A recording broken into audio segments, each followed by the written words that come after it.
देखिए 2024 लोकसभा चुनाव के रण में उतरने से पहले विपक्षी पार्टियों के लिए आज की तारीख बेहद अहम है। पटना में मीटिंग करने के बाद विपक्षी पार्टियां बेंगलुरु में 17 और 18 जुलाई को एक बार फिर से जुट रही हैं। बैठक से पहले कांग्रेस ने आम आदमी पार्टी की शर्त मान ली है, जिसके बाद आम आदमी पार्टी ने भी कांग्रेस का न्योता कबूल कर लिया है। लोकसभा चुनाव से पहले विपक्ष की दूसरी बैठक बेंगलुरु में शाम 6 बजे शुरू होगी। इसके लिए एजेंडा और मिनट टू मिनट कार्यक्रम भी तय कर लिया गया है, ताकि इस बार विपक्षी एकता की दिशा में कोई ठोस निर्णय लिया जा सके। बीते महीने जून में पटना में नीतीश कुमार की अध्यक्षता में हुई बैठक नीति तैयार होने के हिसाब से तो बेनतीजा रही थी। केंद्र सरकार के दिल्ली अध्यादेश पर कांग्रेस पार्टी ने भी विरोध जता दिया है, जिसके बाद आप ने इस बैठक में शामिल होने का ऐलान कर दिया। जो भी पीएससी की बैठक में फैसला होगा, जो हमारी पार्टी की सर्वोच्च बॉडी है, उसमें जो फैसला होगा उससे आपको अवगत कराया जाएगा। पटना में हुई बैठक में विपक्ष की कुल 15 पार्टियों ने हिस्सा लिया था, तो विपक्ष की बेंगलुरु बैठक में कुल 26 पार्टियां शामिल होंगी। तो दूसरी तरफ बीजेपी ने बेंगलुरु में होने वाली इस बैठक पर निशाना लगाया है। भारतीय जनता पार्टी ना तो किसी अलायंस से डरी और ना डरे, ये इकट्ठे रहे कि अलायंस करे ना करे, इससे हमारा कोई लेना देना नहीं। लोकसभा चुनाव में विपक्ष की तरफ से बीजेपी के खिलाफ साझा उम्मीदवार और कॉमन मिनिमम प्रोग्राम को लेकर रणनीति बनाई जाएगी।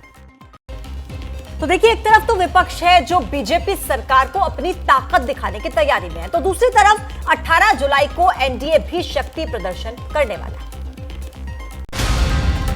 2024 लोकसभा चुनाव की तैयारियों के मद्देनजर 18 जुलाई को सत्ता पक्ष और विपक्ष अपने अपने गठबंधन दलों के जरिए अपनी अपनी ताकत का मुजाहिरा करने वाले हैं। 18 जुलाई को पहले से ही तय विपक्षी दलों की बेंगलुरु में बैठक के बाद अब बीजेपी ने भी दिल्ली में एनडीए की बैठक बुला ली। दरअसल एनडीए के 25 साल पूरे होने पर इसकी सिल्वर जुबली मनाई जा रही है, जिसके लिए 18 जुलाई को शाम 5 बजे अब तक 25 राजनीतिक पार्टियों को न्योता भेजा जा चुका है। उनमें पवन कल्याण, चिराग पासवान और जीतन राम मांझी से लेकर उपेंद्र कुशवाहा तक देश के कई छोटे राजनीतिक दल हैं, जो जातीय और क्षेत्रीय समीकरण के लिहाज से बड़ा सियासी प्रभाव रखते हैं। इसके साथ ही एनडीए की बैठक में अलायंस के नए सहयोगी दलों के शामिल होने की भी संभावना है, जिनमें महाराष्ट्र से एकनाथ शिंदे की शिवसेना, अजित पवार की एनसीपी, साथ साथ यूपी, बिहार और नॉर्थ ईस्ट के राज्यों के क्षेत्रीय दलों को बुलावा भेजा गया है। दूसरी तरफ विपक्षी पार्टियों को एकजुट करने की शुरुआत करने वाली पार्टी जेडीयू ने एनडीए की बैठक को ज्यादा तवज्जो नहीं दी है। जो एनडीए की बैठक है उसमें कोई महत्वपूर्ण दल शामिल नहीं हो रहा। हमारे यहाँ से छिटके हुए लोगों को लेकर के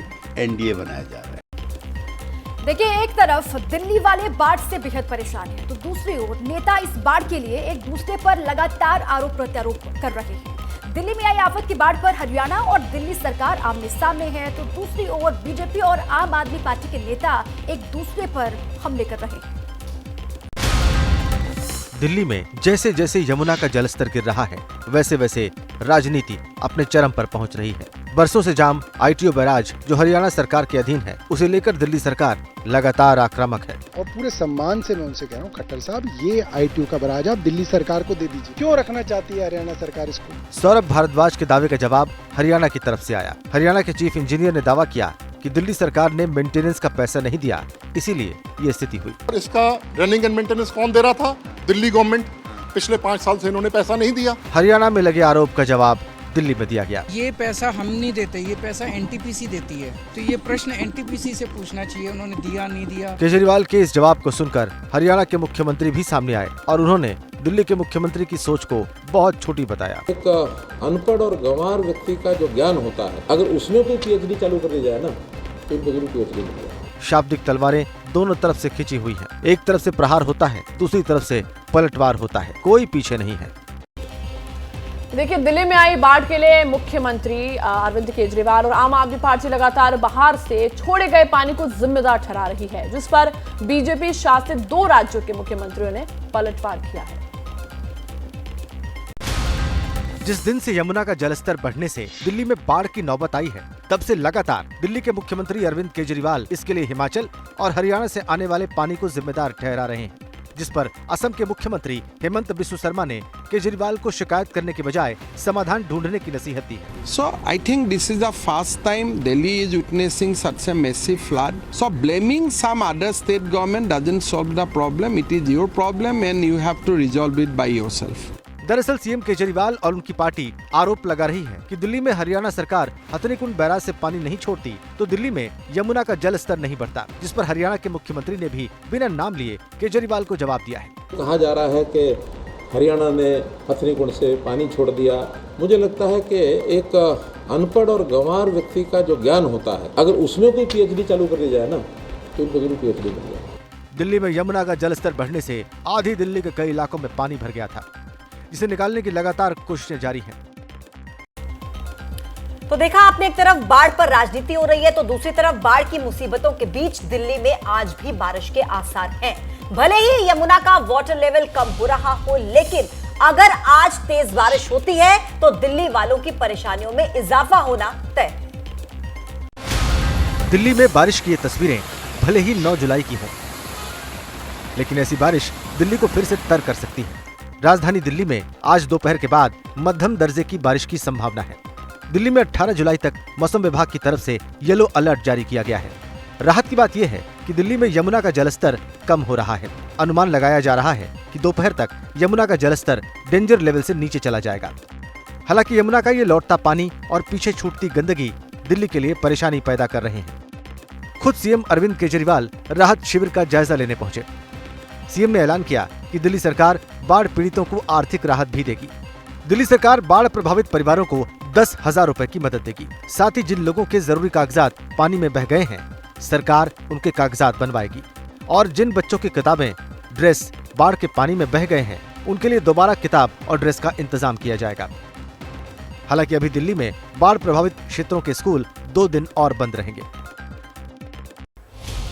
देखिए, बारिश सिर्फ दिल्ली को ही परेशान नहीं कर रही है, बल्कि बारिश का कहर अलग अलग राज्यों में देखने को मिल रहा है। पहाड़ से लेकर मैदान तक आफत ही आफत दिखाई दे रहा है।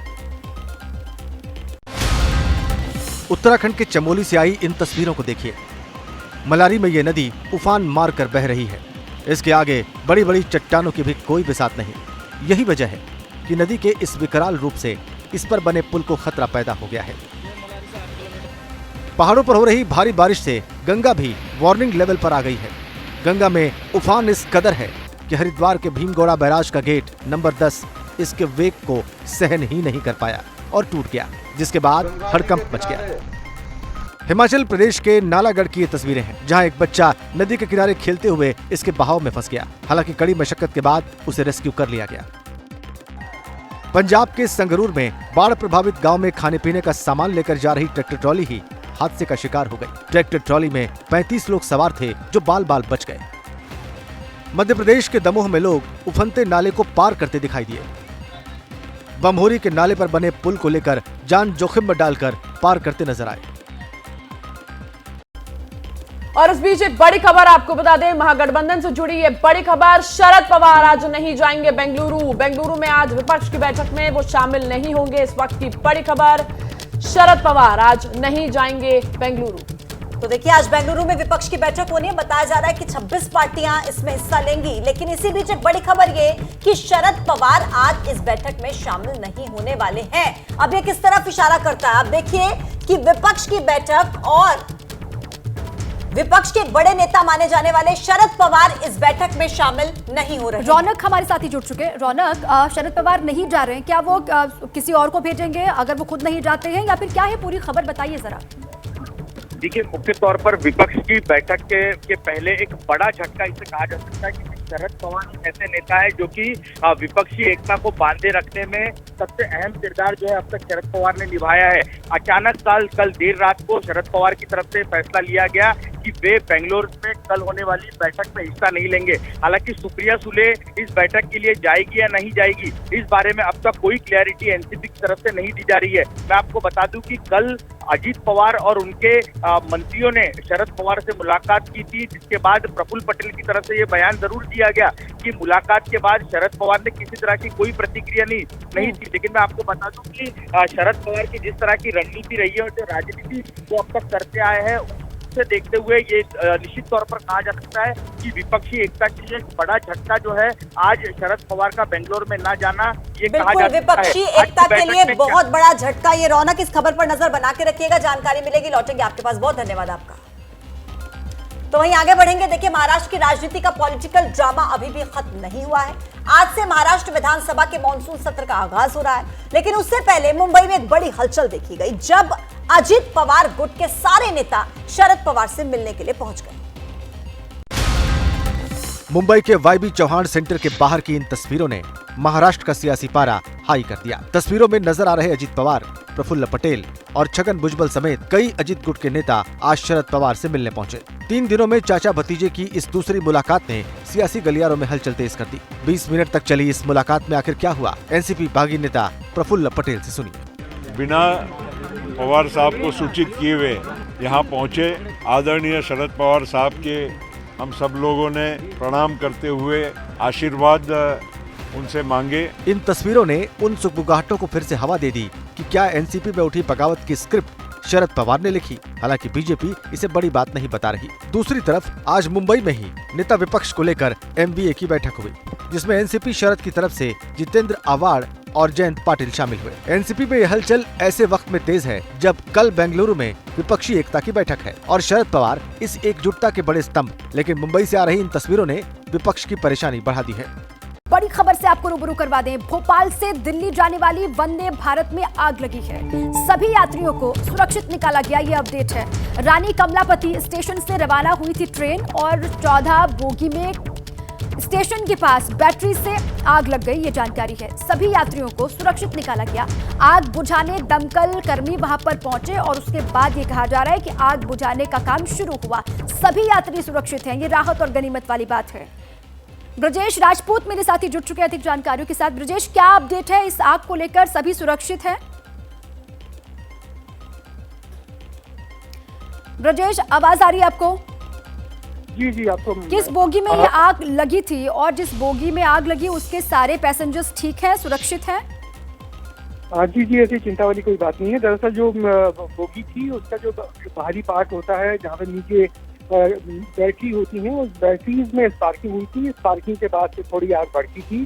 ट्रेन को तुरंत रोक दिया गया था। रोकने के बाद उस छोटी सी आग को बुझा लिया गया था और तमाम यात्रियों को सुरक्षित उतार लिया गया था। जब पूरी आग पूरी तरीके से बुझ गई उसके बाद सभी यात्रियों को वापस बिठाना गया और ट्रेन रवाना हो गई है। कैसे आग लगी, क्या बताया जा रहा है?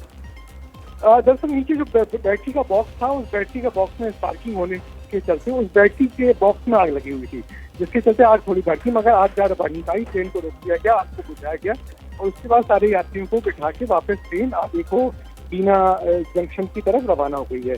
तो एक बड़ा खतरा था जो चल गया, ये कह सकते हैं। ठीक है, अभी ट्रेन रुकी हुई है या फिर से वहां से रवाना हो चुकी है?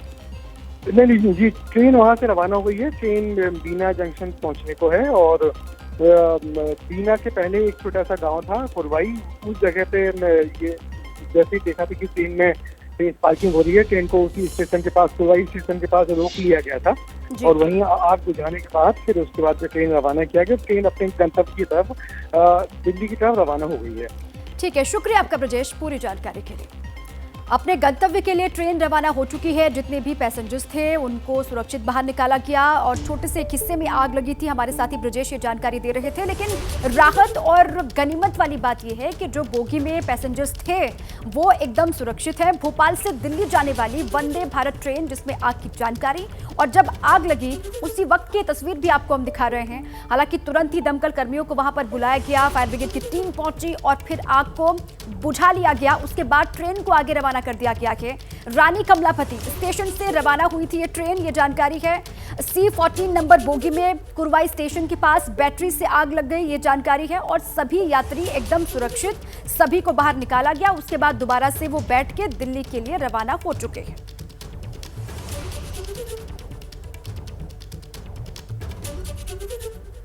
अब आइए आगे बढ़ें, बाढ़ बारिश की और उस पर हो रही सियासत की बात करते हैं। दिल्ली के कुछ इलाकों से बाढ़ का पानी तो खत्म हो गया है, लेकिन परेशानी अभी भी लोगों की जस की तस बनी हुई है। बाढ़ का पानी उतरने के बाद कीचड़ ने लोगों को और भी ज्यादा परेशान कर दिया है। बाढ़ के चलते हालात बेहद खराब अब भी बने हुए हैं। यमुना बाजार इलाके में बाढ़ के बाद पानी तो उतर गया, लेकिन कीचड़ इतनी ज्यादा वहां पर है कि तबाही का मंजर साफ तौर पर देखा जा सकता है कि लोगों की मुश्किलें बढ़ गई हैं। लोग इस कीचड़ भरे रास्ते में आवाजाही को मजबूर हैं। अब लोगों के सामने संकट ये कि वो कीचड़ को कैसे साफ करेंगे, बाहर किस तरीके से वो निकलेंगे। लोग ये कह रहे हैं कि बाहर निकलना उनका दुभर हो गया है। पानी धीरे धीरे लोगों के घरों से निकलता हुआ, कम होता हुआ, लेकिन परेशानियां कम होती फिलहाल दिखाई नहीं दे रही हैं। बाढ़ के बाद इलाके में कीचड़ से लोगों की परेशानी बढ़ गई है। दिल्ली की तस्वीर, यमुना बाजार का इलाका, बाढ़ के बाद पानी यहां पर उतरा और उसके बाद का ये मंजर आप देख लीजिए। पानी यहां से साफ हो गया, पानी निकल गया, लेकिन उसके बाद जो हालात हैं वो आप इन तस्वीरों में देख करके लोगों की परेशानियों का अंदाजा लगा सकते हैं। कीचड़ ही कीचड़ है। पहले इस जगह पर क्या था, सिर्फ पानी ही पानी, और पानी उतरा उसके बाद सिर्फ कीचड़ आपको दिखाई दे रहा है। लोग अपने घरों में कैद, एक बार फिर से लोगों का बाहर निकलना मुश्किल हुआ।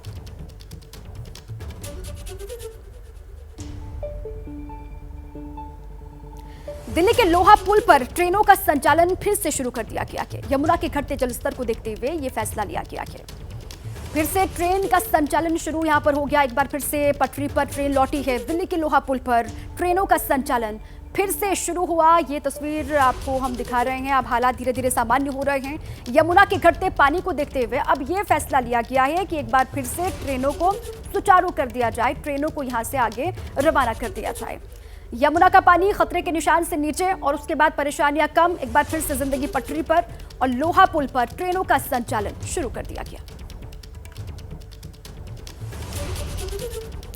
अब आपको दिल्ली के पॉश इलाके आईटीओ की दो तस्वीर हम दिखाने जा रहे हैं। आईटीओ में सड़कें अभी भी पानी से लबालब नजर आ रही हैं, तो साथ ही आईटीओ इलाके की ड्रोन कैमरे से ली गई तस्वीरें आप देखिए। दो तस्वीर आपको दिखा रहे हैं। आईटीओ में सड़कें अभी भी पानी से लबालब नजर आ रही हैं। पॉश इलाके आईटीओ की दो तस्वीरें इस वक्त आपके टेलीविजन स्क्रीन पर है। पानी से अब भी सड़कें पूरी भरी हुई हैं और साथ ही आईटीओ इलाके की ड्रोन कैमरे से जो तस्वीर ली गई है वो तस्वीर भी एक और आपके सामने एक तरफ है।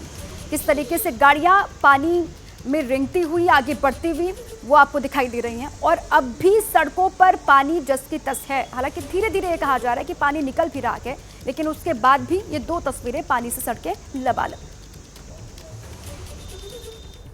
और अभी क्या ताजा हालात बने हुए हैं, किस तरीके से पानी निकल रहा है, पानी निकलने के साथ लोगों की समस्याओं में कमी किस तरीके से आ रही है, ये जान लेते हैं। वीरेश पांडे आईटीओ बैराज से मेरे साथी जुड़े हुए हैं और मदीहा खान यमुना बाजार से मेरे साथ हैं। सबसे पहले वीरेश का ही रुख कर लेते हैं। वीरेश, अभी क्या ताजा स्थिति है वहां पर, आईटीओ बैराज से क्या जानकारी है? वहां पर जो गेट खोलने को लेकर बार बार हमने देखा सियासत किस तरीके से होती रही, अब आगे किस तरीके से बढ़ा जा रहा है, किस तरीके से काम हो रहा है? वीरेश,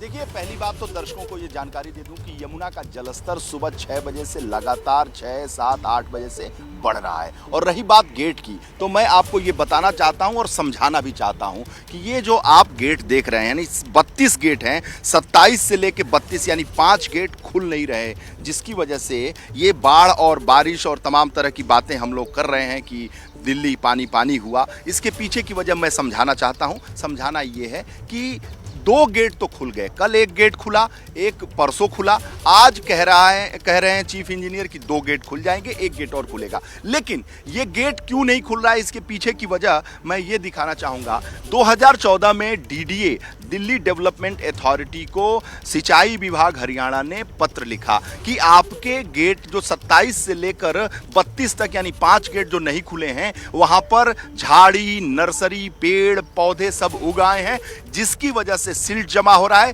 जिसकी वजह से यमुना का फ्लो बाधित हो रहा है और इस वजह से ये गेट नहीं खुल पाए हैं। 2014 का पत्र है मेरे पास, एबीपी न्यूज के पास एक्सक्लूसिव। लेकिन फिर आप तस्वीरों में देखिए, यमुना के फ्लो के बीच में ये झाड़ी झंकाड़ और ये जो पीपल का पेड़ इतना मजबूत आपको दिखाई दे रहा है, ये एक दिन में नहीं हुआ है, क्योंकि पीपल के बढ़ने का, नर्सरी को देखने का आज तक डीडीए ने, दिल्ली सरकार ने इस नर्सरी को, इस फ्लो को बाधित करने वाले जो पेड़ पौधे हैं उन्हें नहीं हटाया। लापरवाही की चरम सीमा है और यही वजह है कि सिल्ट जमा होने की वजह से गेट नहीं खुला और इन वजह से, यानी ये जो पेड़ पौधे हैं इसकी वजह से जो फ्लो है यमुना का, जो करंट है वो बाधित हुआ और पूरा पानी, मैं आपको बताऊं कि पानी का जो फ्लो है, आईटीओ और डीडीए का जो ऑफिस आपको दिखाई पड़ रहा है, सारा पानी इस नर्सरी और पेड़ की वजह से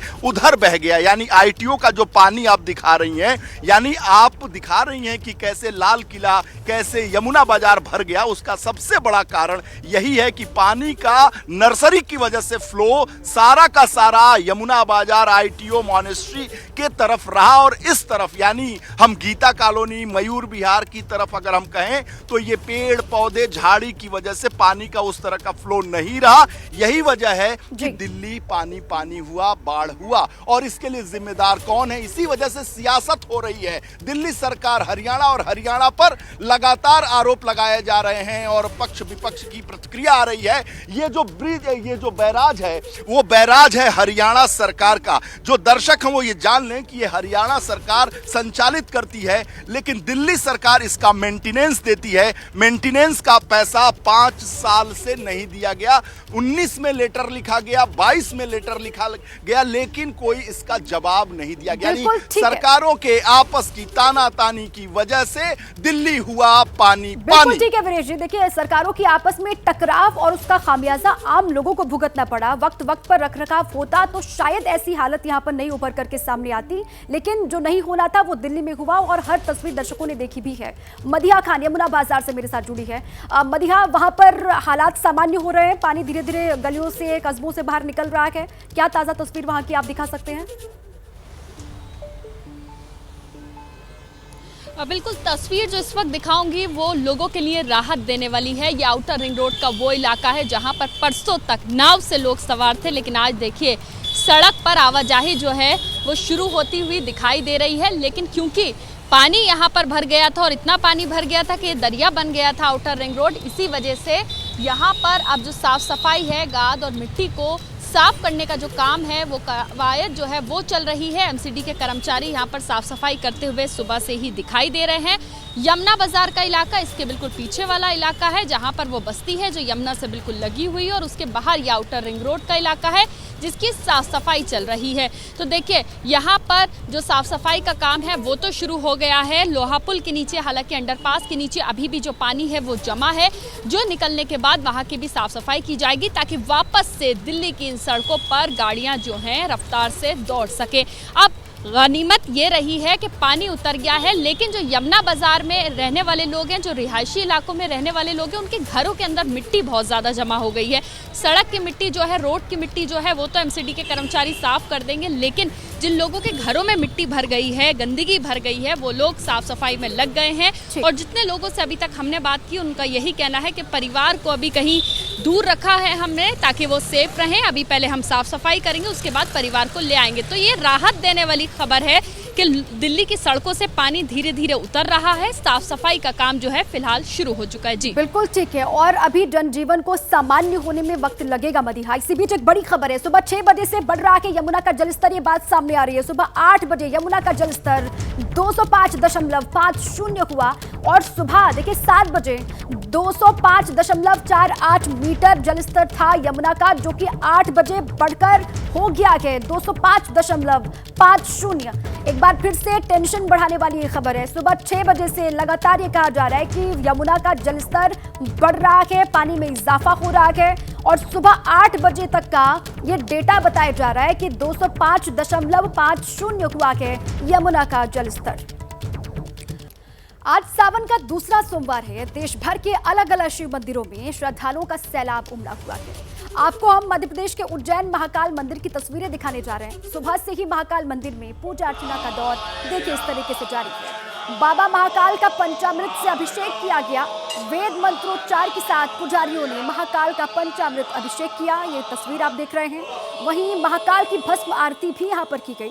सावन का दूसरा सोमवार है और इस खास मौके पर महाकाल के दर्शन करने के लिए सुबह से ही श्रद्धालुओं की भारी भीड़ यहाँ पर देखने को मिल रही है। लोग बाबा महाकाल के दर्शन करने के लिए बहुत बड़ी संख्या में मंदिर पहुँच रहे हैं। भस्म आरती जब वहां पर की गई, ये उस वक्त की तस्वीर आप देख रहे हैं।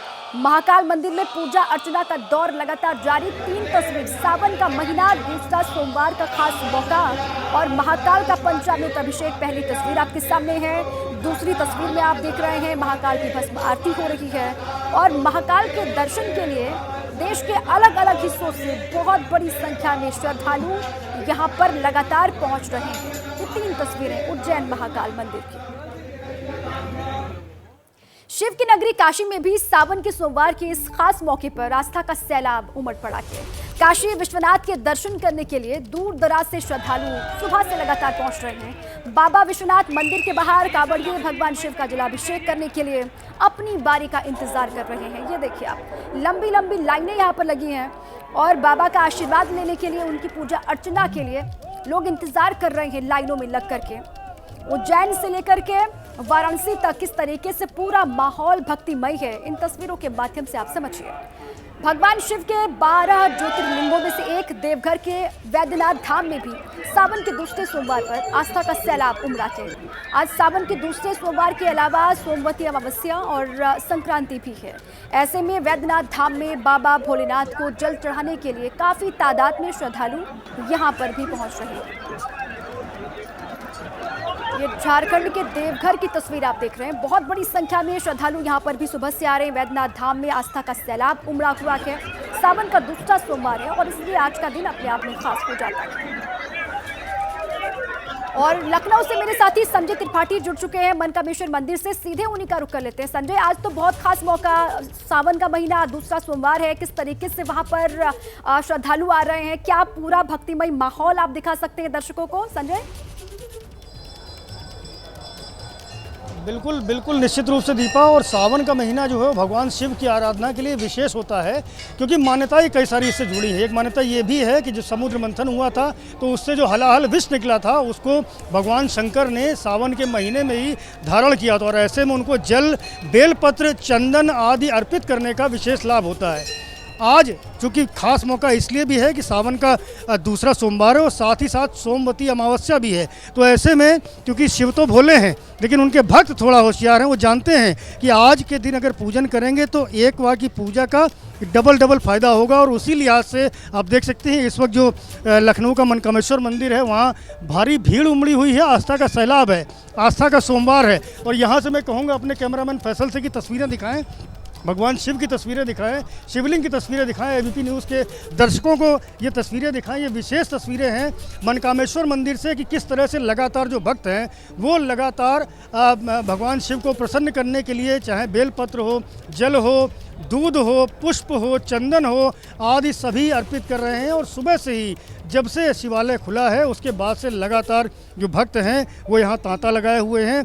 अपने अपने तरीके से भगवान शिव को प्रसन्न करने की कोशिशें जारी हैं। और चूँकि मान्यता ये भी है कि भगवान शंकर जो है वो देवलोक को छोड़ करके इस सावन के विशेष मौके पर भूलोक में अपने ससुराल आते हैं, तो ऐसे में भी भगवान शिव को प्रसन्न करने का खास मौका होता है।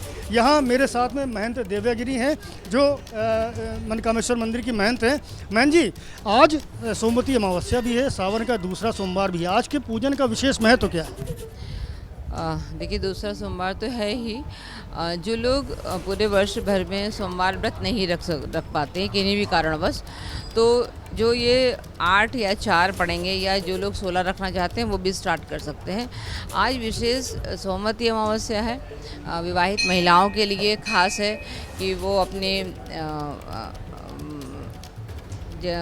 लंबी उम्र के लिए और अन्य जो उनको समृद्धि चाहिए उनके लिए, तो पीपल के आज के दिन फेरे लगाए जाते हैं। वो विविध प्रकार की सामग्रियों से जो सुहाग की सामग्रियां होती हैं उनसे लगाते हैं, जिससे चिरकाल तक उनकी पति की आयु रहती है और जो भी उनको मान सम्मान समृद्धि चाहिए वो अवश्य पूर्ण होती है। पुरुष भी आज के व्रत को रखते हैं क्योंकि उनको भी अर्थ या अन्य अन्य प्रकार की आवश्यकताएं चीज़ों की होती, तो जो भी जिस भी कामना से आज के व्रत को रखता है वो उसको अवश्य मिलता है। बिल्कुल, मान सम्मान, सुख, समृद्धि सभी कामनाएं पूरी करने के लिए आज का दिन विशेष है। और उसी लिहाज से जो शिवालय है वहाँ पर लगातार लोगों का तांता जमा हुआ है। आम लोग तो आए हुए हैं, आप देख सकते हैं पुलिस की वर्दी में जो महिलाएं हैं ये भी इस वक्त भगवान शिव के दर्शन करने आई हैं। जी दीपा। बिल्कुल ठीक है संजय। मनकामेश्वर मंदिर तो वैसे भी प्राचीन मान्यताओं से भरा हुआ है। यहाँ पर तो वैसे भी हम देखते हैं कि बहुत बड़ी संख्या में आते हैं श्रद्धालु, लेकिन इस बार आज का दिन सोमवती अमावस्या और साथ ही सावन का दूसरा सोमवार इसलिए और खास हो जाता है।